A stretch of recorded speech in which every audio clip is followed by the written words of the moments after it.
Le Christ est ressuscité. Si vous avez votre Bible, n'hésitez pas à l'ouvrir. L'avantage à la maison, c'est que vous pouvez ouvrir votre grosse Bible qui est un peu lourde pour apporter à l'église, même si je continuerai à militer jusqu'à ma mort pour qu'on vienne à l'église avec sa Bible et pour qu'on l'ouvre, qu'on aille voir où sont ces passages, où est cette parole qui nous donne la vie. Nous sommes en deuxième dimanche du Carême. Je salue encore ceux qui nous ont rejoints, car avec une paroisse aussi connectée, il y a des gens qui rentrent à tout moment, et c'est bien aussi. C'est la liberté permise, j'allais dire, possible quand on a envie de venir écouter juste la parole de Dieu, et puis après on reste pas à la messe. Peut-être des non-croyants ou de ceux qui cherchent Dieu, qui n'ont pas encore trouvé Jésus, eh bien sont là connectés. On vous salue, qui que vous soyez. Et bien sûr, on ne vous oublie pas dans les salles paroissiales. Imaginez que ce mur à droite là n'existe pas, voilà, et qu'on est ensemble dans un même lieu. Alors on est le deuxième dimanche de Carême et très curieusement, c'est surprenant, immédiatement nous sommes propulsés déjà quasiment à Pâques. Et c'est ce qu'on va voir aujourd'hui. Les textes d'aujourd'hui, particulièrement l'Évangile bien sûr, font tomber une mauvaise conception du Carême. On revient souvent là-dessus, mais vous allez comprendre ce que je veux dire par là. Vous avez entendu Saint Paul dans la deuxième lecture qui nous dit « Le Christ Jésus est mort ». Il est mort, c'est historique. Le Christ Jésus, un certain jour, est mort. Bien plus, c'est le titre de mon message, bien plus, il est ressuscité, il est à la droite de Dieu, il intercède pour nous. Vous savez que dans la parole de Dieu, tout est important. Tout est important. Le Saint-Esprit a guidé ceux qui ont écrit les livres de la Bible et le Saint-Esprit les a aidés, les a inspirés pour qu'ils écrivent de cette façon-là. Et là, il y a un mot, enfin en français c'est traduit bien plus, mais c'est bien traduit, je suis allé voir le grec, ça correspond tout à fait à l'original qu'on a. Bien plus, il est ressuscité. Vous savez, ces tout petits mots, personnellement j'aime beaucoup ces tout petits mots anodins, qui ont l'air de rien. Ce ne sont pas des mots spirituels, de théologie, c'est des adverbes, des conjonctions, des petits adjectifs de temps en temps, mais qui disent beaucoup. Pourquoi ? Parce que ce bien plus nous révèle, nous dit, nous ouvre à une vérité essentielle, que tous les chrétiens savent et en quelle ils croient, enfin j'espère du moins, c'est que oui, Jésus est mort sur une croix pour le salut du genre humain, pour chacun, pour chacune des enfants de Dieu, pour toi, pour moi, il est vraiment mort. Et s'il n'était pas mort, il ne serait pas ressuscité et nous n'aurions pas été sauvés. Mais bien plus, il est ressuscité, nous dit la parole de Dieu, il est vivant, il est à la droite du Père pour intercéder pour nous, tout en étant avec nous. Il n'est pas parti puisque dans le dernier verset de l'évangile de Matthieu, Jésus nous donne cette promesse, je suis avec vous tous les jours jusqu'à la fin du monde. Donc, alors que nous sommes au début du carême, déjà nous sommes propulsés par cette lecture et par l'évangile dans la gloire. Vous savez, cette nuée, un passage m'a frappé, on connaît bien ce récit de la transfiguration, on en a plusieurs versions. Là, on a la version de Marc au chapitre 9, et un verset m'a tilté. Là, vous savez, quand vous lisez la parole de Dieu en présence de Dieu, vous demandez au Saint-Esprit de vous aider, et bien de temps en temps, il y a c'est comme si un verset devenait phosphorescent, là. Et tac, il vous touche, et pourtant vous l'avez lu, vous l'avez relu, mais ce qui m'a touché, c'est que survint une nuée qui les couvrit de son ombre. Cette nuée, qui est l'image du Saint-Esprit dans la Bible, vous savez qu'ici nous avons le Père, le Fils et le Saint-Esprit, eh bien cette nuée les couvrit de son ombre. Et je me disais, où elle est partie cette nuée à ce moment-là, mais depuis que Jésus est ressuscité, est monté au ciel, cette nuée, ce Saint-Esprit est toujours sur nous, si nous le laissons être sur nous et en nous.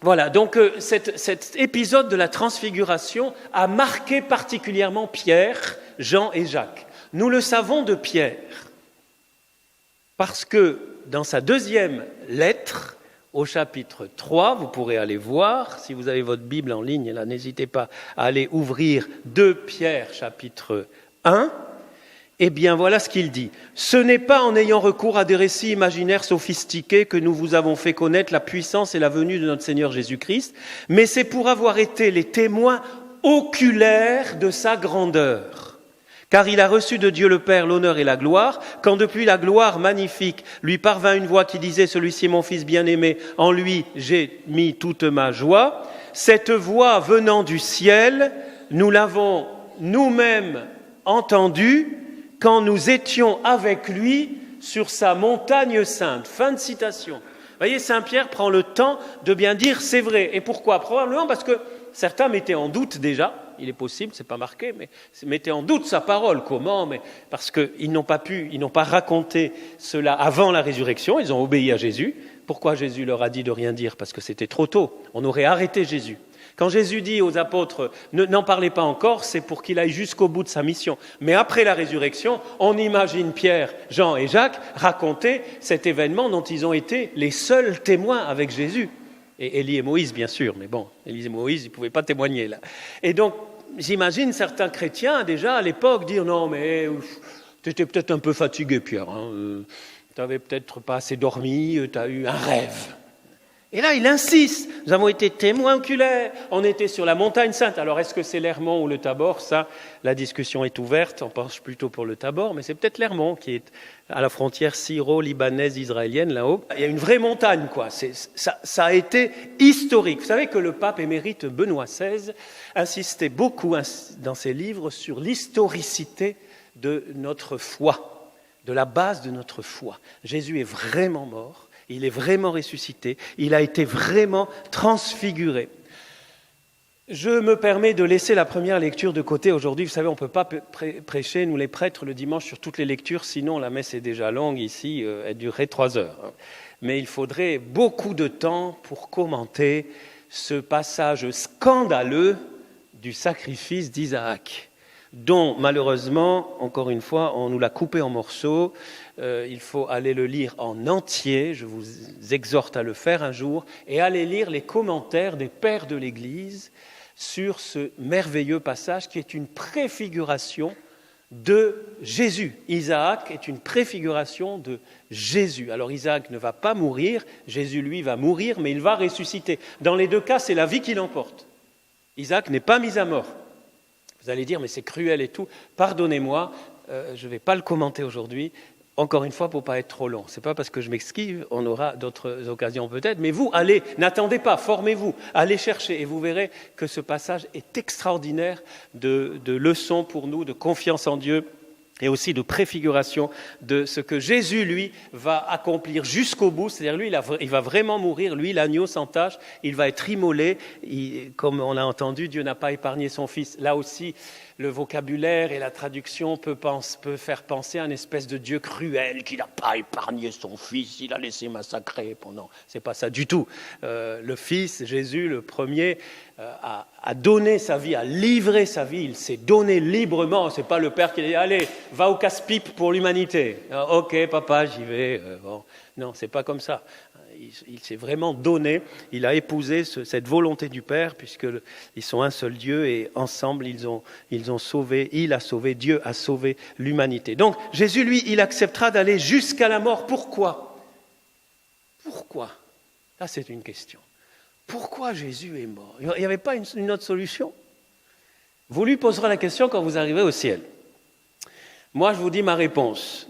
C'est que très probablement, il n'y avait pas d'autre solution. Parce que s'il y avait eu une autre solution pour nous sauver, il l'aurait prise. Dieu ne veut pas la mort, y compris de son Fils.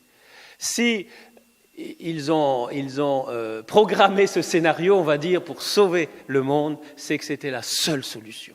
Que le Fils de Dieu, vrai homme, Jésus, puisse mourir et de l'intérieur, parce qu'il est Dieu, exploser la mort et bien plus ressusciter.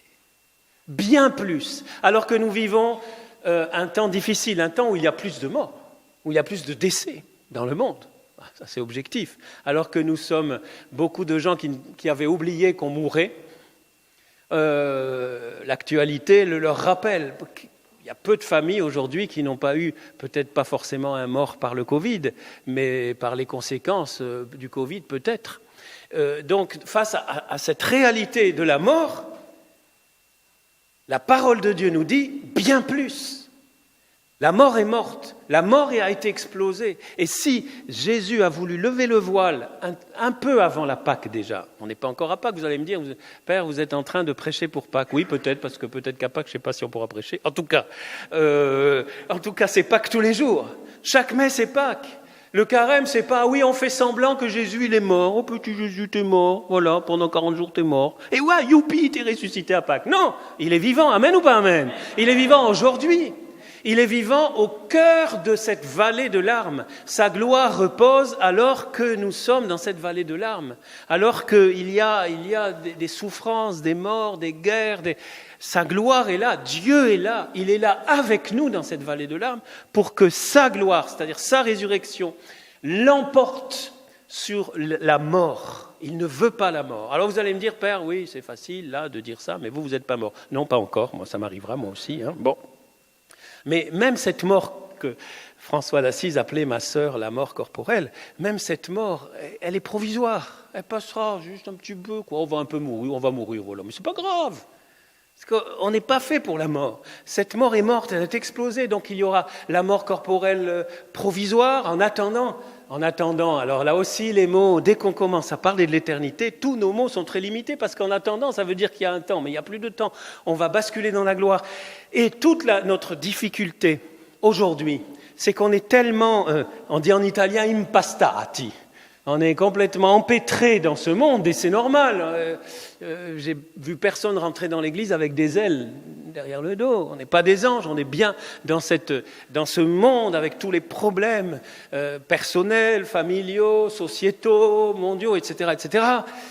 Mais la difficulté, c'est que tout ça risque de nous faire oublier la gloire. Et la transfiguration, elle est pour ça. Jésus a voulu donner un petit coup de pouce, là, un petit rappel, plus qu'un rappel par anticipation, pour dire aux apôtres, vous inquiétez pas, ça va, parce qu'après, ils ont dû vivre leur chemin de croix, etc., mais il leur a déjà soulevé le voile, et c'est beau, et la liturgie est là pour ça, la parole de Dieu est là pour ça, pour nous dire, alors que nous sommes envahis de paroles de toutes sortes, de chaînes, de TV continue, et les chiffres, et la pandémie, on nous casse le moral du matin au soir.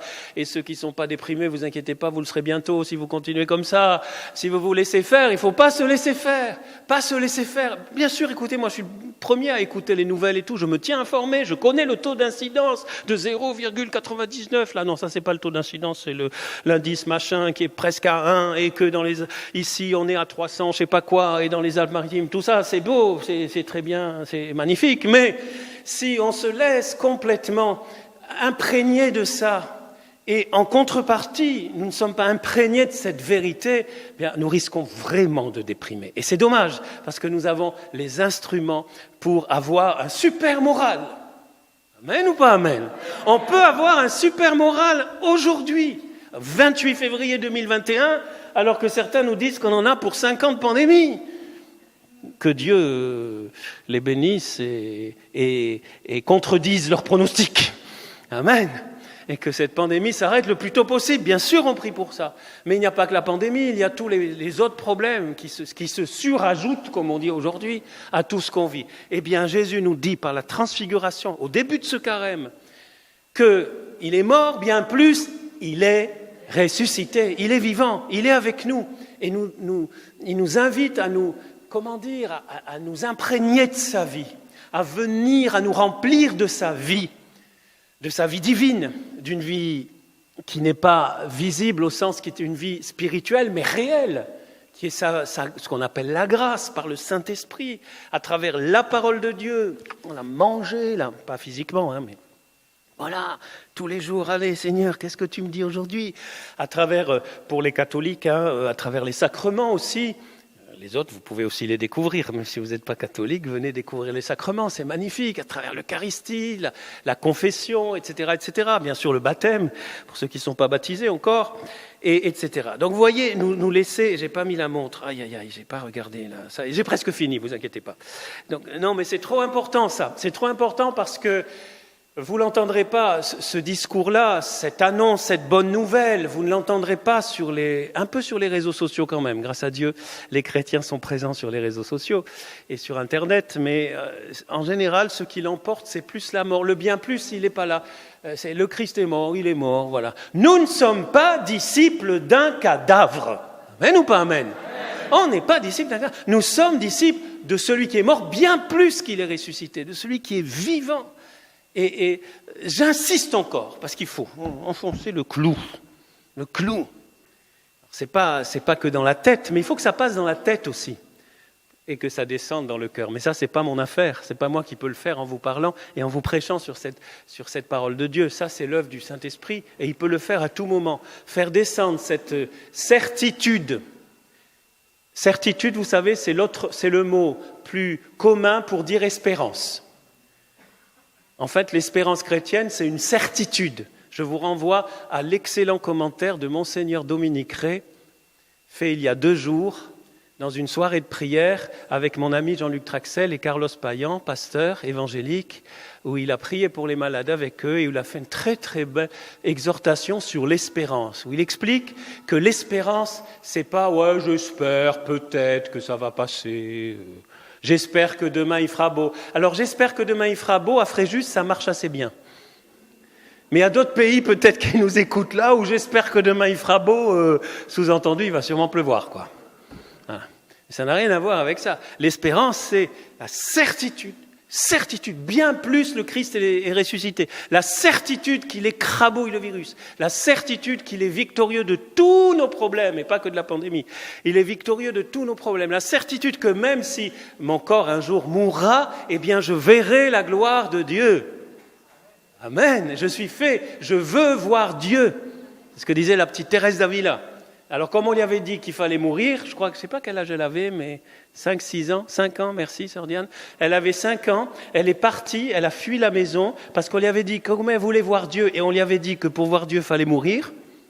Eh bien, elle est partie pour mourir martyr, pour se faire assassiner par les infidèles, je ne sais pas quoi, j'ai plus les détails. Alors, on l'a rattrapée à temps, heureusement. Alors, elle avait compris, il faut mourir, alors je vais mourir puisque je veux voir Dieu.